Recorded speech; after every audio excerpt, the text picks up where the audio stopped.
ठेवून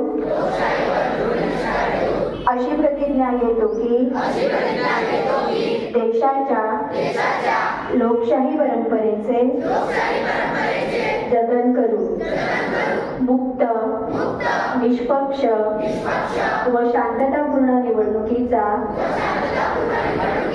गौरव कायम राखू, तसेच प्रत्येक निवडणुकीत निर्भयपणे मतदान करू. धर्म, वंश, जात, पंथ, भाषा किंवा कोणत्याही प्रलोभनाला बळी न पडता मतदान करण्याची आम्ही दृढ प्रतिज्ञा करीत आहोत. क्लास विश्राम.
आणि लोकशाही राष्ट्र बनला आहे.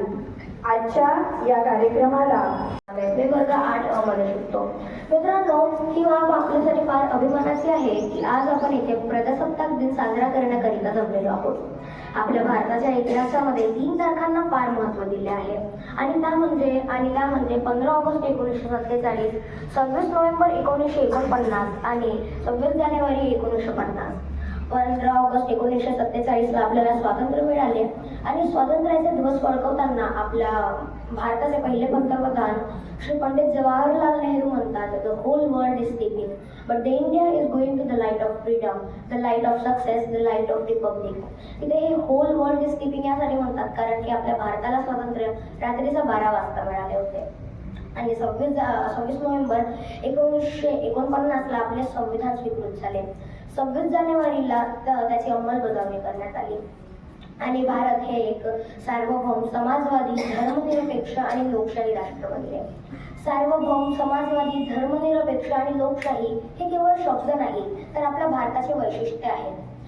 यांच्यात दृढ अर्थ समावलेला आहे. मित्रांनो, बाबासाहेब म्हणत होते की लोकशाही ही केवळ सरकारची पद्धत नाही तर आपल्या मानवी प्रतिष्ठेचा सन्मान करणारी एक पद्धत आहे. एक भारताचे परिपक्व नागरिक म्हणून जेव्हा आपण प्रजासत्ताक दिनाकडे बघतो तेव्हा तो फक्त एक उत्सव उरत नाही, तर तो संविधानाने दिलेल्या मूल्यांचा आत्मचिंतन करण्याचा एक दिवस ठरतो. चिंतन करण्याचा एक दिवस ठरतो. प्रजासत्ताक दिन म्हणजे काय, तर सोप्या भाषेमध्ये प्रजेची सत्ता, जिथे राष्ट्राचा सर्वोच्च प्रमुख हा कोणता घराण्यातील वारसदार नसून एक सामान्य जनतेतून निवडून आलेला एक प्रतिनिधी असतो. आणि या प्रजासत्ताकाचे खरा विजय तेव्हाच होतो जेव्हा देशातील सर्वात शेवटीच्या रांगेमध्ये उभा असलेला व्यक्तीही आपले मत निर्भयपणे मांडतो. आपण केवळ या भारताचे नागरिक नाही, तर या लोकशाहीचे विश्वस्त आहोत. 15 ऑगस्ट आणि 26 जानेवारीला वाजणारे देशभक्तीपर गीत आणि लहानांच्या हातात आणि मोठ्यांच्या गाडीवर लागलेले ध्वज बघून असं वाटते की देशप्रेम अगदी ओथंबून वाहत आहे.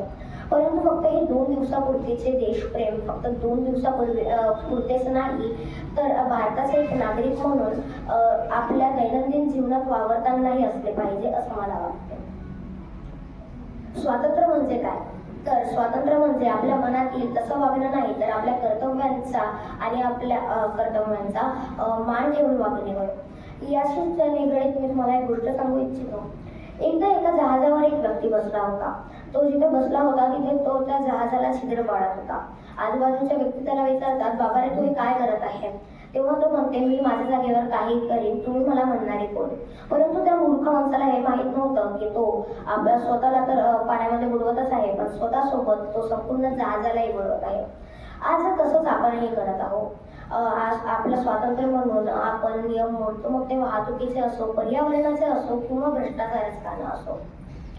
आज या शाळेचे विद्यार्थी म्हणून या शाळेचं पर्यावरण व स्वच्छता राखणे देखील हे आपले कर्तव्य आहे, परंतु ते आपण पार पाडत नाही. आपले कर्तव्य आहे. महाराजा सम्राट अशोक जैसे राजा थे। मैं उस देश के नागरिक हूँ जहाँ 50 मील पर रूप रंग पहनावा भाषा मजहब सब बदल जाता है। मैं उस देश की नागरिक हूँ जहाँ डाल डाल पर सोने की चिड़िया का बसेरा है। मैं उस देश की नागरिक हूँ जिसे अपने देश के भूगोल से पहले इस पूरे ब्रह्मांड का भूगोल समझना। क्या आपको पता है हमारे भारत देश का वर्णन विष्णु पुराण के 2 अध्याय के 3 पाठ में का पहला श्लोक कहता है, उत्तरम समुद्रस्य हिमालयस्य दक्षिणम नमामि भारती भारत यत्र संतति। इसका अर्थ है हमारा भारत देश। शिकण्याचा अधिकार दिला ज्याने मला आज, संविधानाचा करतो आदर, करुणी मुजरा मानाचा आज, करुणी मुजरा मानाचा आज। माझे प्रथम नमन त्या मातृभूमीला जिच्या कुशीत अरे क्रांतिकारकांनी जन्म घेतला।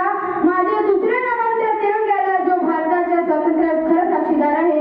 माझे तिसरे वंदन त्या छत्रपती शिवाजी महाराजांना ज्यांनी प्रत्येक मातीचा कण आपल्या मनात रुजवला। मित्रांनो, आज आपल्या आनंदाचा, उत्साहाचा, सणाचा दिवस म्हणजे 26 जानेवारी म्हणजेच प्रजासत्ताक दिन।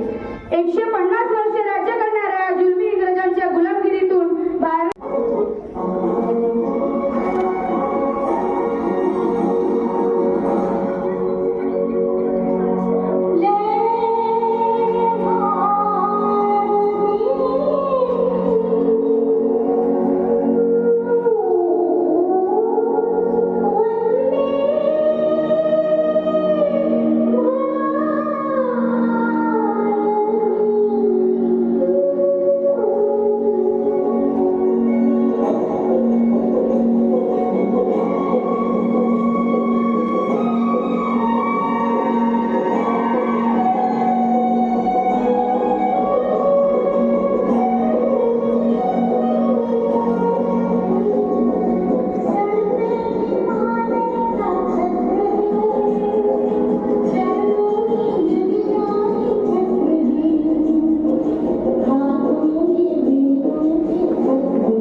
एवढा थँक्यू. मेसेज पोहोचवावा हाच मोठा प्रश्न. कारण ज्या 3 विद्यार्थ्यांनी जे आता इथे भाषण दिलं ते इतकं प्रगल्भ होतं की मलाच ऐकून असं वाटायला लागलं की आता ह्यांच्या पुढे आपल्याला काय सांगायचं. हे सगळं सांगणं जे आहे त्यांनी ह्या वयात सगळं अडॅप्ट केलेलं आहे आणि आपल्याला सांगतात आहे. म्हणजे खरंच आपल्या विद्यार्थ्यांची पहुंचच आता इतकी मोठी झालेली आहे की या ठिकाणी आमच्यासारख्या सगळ्या मोठ्यांनी म्हणजे वयाने बरं का वयाने मोठ्या छोट्या छोट्या गोष्टी आहेत की ज्या संविधानामधून सांगितलेल्या आहेत. त्या 5 ज्या गोष्टी आहेत तुम्ही केल्या तर सगळं संविधान आपण पाळलं. संस्कार जे आहे आपल्यावर हे सगळे संस्कार आपल्या कृतीतनं दिसण्याची आता वेळ आलेली आहे. माहिती खूप असतं, सांगतात खूप, ऐकतो आपण, पण कृतीतनं आपण उतरवत. मग काय करायचं संरक्षण करायला. तर आपण जसं तीरावर पहिल्यांदा 31 डिसेंबर 1929ला तिरंगा फडकवला, ज्याच्यामध्ये अशोक चक्र पण होतं. आणि त्याच वेळेस प्रजासत्ताक दिनाची आपण 26 जानेवारीला आपण प्रजासत्ताक दिन म्हणू असं जाहीर पण केलं होतं. त्यानंतर 15 ऑगस्ट 1947ला ज्यावेळेस भारताला स्वातंत्र्य मिळालं त्यावेळेस आधीची जी व्यवस्था होती, राज्यांची व्यवस्था होती, त्यानुसार कायदे होते तर त्यांना त्यापासून दूर करण्यात यावं. आणि आपण आपल्या भारताचे भावी नागरिक आहोत तर आपल्या बरोबर शाळेच्या मुख्याध्यापिका नारस्कर मॅडम, इथे उपस्थित संस्थेच्या सचिव मोघे मॅडम, दाणी मॅडम, नंतर कुमारकर मॅडम या सगळ्या पदाधिकारी या ठिकाणी आलेले आहेत. काकडे मॅडम या ठिकाणी उपस्थित आहेत. सर्व शिक्षक वृंद आणि विद्यार्थी विद्यार्थिनींनो, वेळ खूप झालेला आहे आणि उन्हात बसलेत ही मुलं, यांना त्रास होतोय आणि बऱ्याच वेळापासून बसलेले आहेत, त्यामुळे जास्त बोलणार नाही. परंतु मला अतिशय या ठिकाणी सांगायला आनंद होतोय की का म्हणजे अपेक्षेच्या वर म्हणजे इथे मुलं बोलली आहेत, खूप सुंदर बोलली. एवढा छोटा 8वीचा मुलगा किती सुंदर बोलला, हा पण 10वीचा, आणि ती हिंदीमध्ये तर अगदी जोश पूर्ण असं तिचं भाषण झालं. सुरुवातीपासूनच कार्यक्रम तुमचा फार रंगत गेला. खूप छान गाणी तुम्ही म्हटली, नवीन गाणं जे म्हटलं ते खूप सुंदर होतं. त्याबरोबर झालेली परेड पण छान होती, एकदम एका लईमध्ये सगळी ती परेड या ठिकाणी झाली आणि मानवंदना तुम्ही दिली, त्याबद्दल तुमचं सगळ्यांचं मनपूर्वक अभिनंदन आणि कौतुक. आज या ठिकाणी आपण 26 जानेवारी प्रजासत्ताक दिनानिमित्त सगळेजण जमलो. प्रजासत्ताक दिनानिमित्त आणि संविधान म्हणजे काय, की संविधान आपण अंगीकारलं आणि म्हणून आपला हा 26 जानेवारी प्रजासत्ताक दिन हा आपण साजरा करतो. त्याबद्दल बरंचसं या ठिकाणी बोललं गेलेलं आहे. ज्यांनी सुद्धा 5 मुद्दे अतिशय सुंदर सांगितले गाणी मॅडम तुम्ही. आणि एकता, समता आणि बंधुत्व याच्या बेसवर, याच्या पायावर उभं असलेलं हे संविधान जे आहे, त्या संविधानाची माहिती तुम्हाला ह्या वयात होते आहे. पूर्वी नव्हतंही, पूर्वी एवढं कळायचं नाही. परंतु आता तुम्हाला खूप ह्या लहान वयामध्ये तुम्ही रोज प्रतिज्ञा सुद्धा घेता, संविधान वाचन सुद्धा असतं, त्यामुळे याची सगळ्याची जाणीव तुम्हाला या वयामध्ये होते. हे खूप चांगली गोष्ट आहे. पण फक्त ऐकायचं आणि हाताने सोडून द्यायचं असं नाही करायचं, ते अंगीकारायचं आणि मनामध्ये ठेवायचं आणि खूपच ते आचरणात देखील आणायचं. या ठिकाणी मला हे दिसलं की ही कोणती प्रहर इथे क्लब आहे हा काही, तर त्याच्यामधून प्रेम करतात, आपल्याला शिक्षण देतात, आपल्यासाठी खर्च करतात, वेळ वाया घालवतात आणि शिवाय तुम्हाला चांगल्यात चांगलं देण्याचा प्रयत्न करतात. त्यामुळे कुठल्याही प्रकारचं व्यसन म्हणा हे ह्याच्या पाठीमागे अजिबात जायचं नाही. अतिशय तुम्हाला वैयक्तिकरित्या आणि सगळ्यांनी संगत चांगली पाहिजे. संगत चांगली असेल तर संगतीने माणूस ओळखला जातो. Man is known by the company असं आहे. त्यामुळे हे लक्षात ठेवा. आणि एक जर असेल जडका आंबा तर पूर्ण सगळ्यांना खराब करतो. त्याप्रमाणे कुठल्याही प्रकारचं व्यसन आपल्याला लागता कामा नये. तुम्ही अगदी काटेकोरपणाने पाळा. हरित सेना देखील या ठिकाणी आलेली आहे. म्हणजे आपल्या संविधानात म्हणा किंवा आपण जे म्हणतो की पर्यावरण रक्षण हे करण्यासाठी आपली हरित सेना या ठिकाणी वचनबद्ध आहे आणि कार्यक्रम घेत असतात. स्काउट गाईडच्या मुलांमध्ये एक शिस्त आणि वक्तशीरपणा आणि वेगवेगळे उपक्रम त्यांचे स्वयं शिक्षण म्हणा, स्वयंप्रेरणा काय काय करत असतात ना, त्याचे उपक्रम सुरू असतात. त्यामुळे हे देखील आत्तापासून तुमच्यामध्ये रुजलं तर त्याचा पुढच्या आयुष्यात तुम्हाला नक्कीच उपयोग होणार आहे. विद्यार्थ्यांना लक्षात ठेवा की हे आहे स्पर्धेचं युग आहे. सायन्स अँड टेक्नॉलॉजी इतकं पुढे गेलेलं आहे की याच्यामध्ये आपण चंद्रयानी पाहिलं, आता AI अजून काय काय आपल्याला पाहायला मिळणार आहे. तुम्ही तर खूप पाहणार. परंतु ह्या स्पर्धेच्या युगामध्ये स्वतःला जर टिकून राहायचं असेल तर तुम्हाला स्वतःला आपल्या प्रोग्रेस, आपली प्रगती आणि आपल्या स्वतःवर लक्ष केंद्रित करायला पाहिजे. मग अशी सांगितलं की देशभक्ती म्हणजे काय, की स्वतःने स्वतःचं कर्तव्य करायचं. फक्त कर्तव्य नाही, तुम्ही स्पर्धेला तोंड द्यावं लागणार. आता पहिली निवडणूक किती स्पर्धा होती, किती सगळ्यांची चढावड होती. कुठेही बघा, कोणतेही क्षेत्र बघा, त्याच्यामध्ये चढावड आहे, स्पर्धा आहे. त्यामुळे तुम्हाला स्वतःला तिथे प्रूव्ह करता आलं पाहिजे की नाही मी म्हणजे कुठेतरी वेगळे पण आपलं हे जपलं पाहिजे आणि तुम्ही स्वतः या स्पर्धेला तोंड देण्याला सक्षम राहिलं पाहिजे. आणि ते सक्षम होण्यासाठी हेच तुमचं वय आहे की ज्या वयामध्ये तुम्ही जर मनाला केंद्र केला, ठरवलं, ते तुम्ही सगळेजण करू शकता. मला तर तुमचा व्हॉट्सॲपवरती म्हणजे एक वाचून असं वाटतं की अरे आपले विद्यार्थी या शाळेचे किती पुढे आहेत, कोणत्या क्षेत्रात आहेत, प्रत्येक स्पर्धेत भाग आहे. हे उपक्रम सगळे जे आहेत आणि या प्रत्येक स्पर्धेत भाग घेतात. शिक्षक तुम्हाला सगळं मार्गदर्शन करतात, हे अतिशय कौतुकाची गोष्ट आहे. आणि ह्या अशा प्रकारे आणि नंबरही येतात. मुख्य म्हणजे नंबर येतात सगळ्या याच्यामध्ये, प्रथम, द्वितीय, सूर्यनमस्कार असो, कोणतीही स्पर्धा असो, ते हे इतके उपक्रम सतत चालू असतात. त्या अभ्यासा व्यतिरिक्त हे सगळं तुम्ही करता, त्याबद्दल तुमचं आणि शिक्षकांचं मनपूर्वक अभिनंदन आणि कौतुक. कारण हे करणं हे जे आहे क्षमता आपल्याला वाढवू शकतो आपण. आणि या वयामध्ये तुम्ही क्षमता जर वाढवली तर तुम्ही पुढे जाऊन आता हे वक्तृत्व आहे, पुढे जाऊन तुम्ही लीडर झाला किंवा पुढे जाऊन तुम्ही कुठल्या ऑफिसमध्ये असाल, कुठेही असाल, तुमच्यामध्ये ही लिडरशिपची भावना, ही बोलण्याची एक पद्धत, ही सगळी तुम्हाला आतापासून जर साध्य झाली. फार लहान वय आहे तुमचं आणि या लहान वयापासून जर तुम्ही पण चालू ठेवायचं, सोडत नाही द्यायचं. शाळा होती, प्रजासत्ताक दिनाला मी बोलत होतो असं नाही, पुढे चालू ठेवायचं आहे ना. त्याच्यामुळे सगळ्यांनी लक्षात ठेवा, जास्त वेळ झालेला आहे म्हणून मी जास्त बोलत नाही. नेहमी मी येत असते, मार्गदर्शन करत असते. त्यामुळे अशाच प्रकारचे सगळ्यांना यश मिळो, सगळ्या उपक्रमांमध्ये सगळ्यांनी भाग घ्या. एक यावेळेस मी आपल्या मॅडमना म्हटलं सूचित करू इच्छिते की आपला झाला परीक्षा आपल्या आटपल्यानंतर मुलं सहसा पुढे जात नाही, तर आपण त्यावेळेस एक क्रीडा याच्यामध्ये फुटबॉल किंवा क्रिकेट प्रशिक्षण या ठिकाणी घ्यावं. म्हणजे तुम्ही जर येतच असता शाळेमध्ये आणि रिझल्ट लागायचाच असतो, त्याच्या आधी सगळी मुलं असतात. त्यामुळे त्यावेळेस त्या वेळामध्ये आपण कारण काय फिजिकल हे सक्षमता येणं खूप आवश्यक आहे. शारीरिक तुमची बौद्धिक जशी प्रगती तशी शारीरिक प्रगती किंवा शारीरिक सक्षमता, सशक्तीकरण हे फार महत्वाचं आहे. आणि म्हणून तुम्ही आता तुम्हाला वेळ मिळत नाही, तुम्ही सगळेजण इतक्या अभ्यासामध्ये व्यस्त असता, परंतु सुट्टी लागल्यानंतर आपण वाचन, चांगल्या पुस्तकांचं वाचन आणि आपल्या सशक्ती आपलं शरीर कसं छान राहील त्या फिजिकल ह्याच्याकडे लक्ष दिलं पाहिजे. म्हणून या ठिकाणी तुम्ही एक फुटबॉलचे प्रशिक्षण घ्या. हेड हाऊस तुम्हाला मी सांगते. आणि अशा प्रकारे आपण पुष्कळ करू शकतो आपण शाळेमध्ये.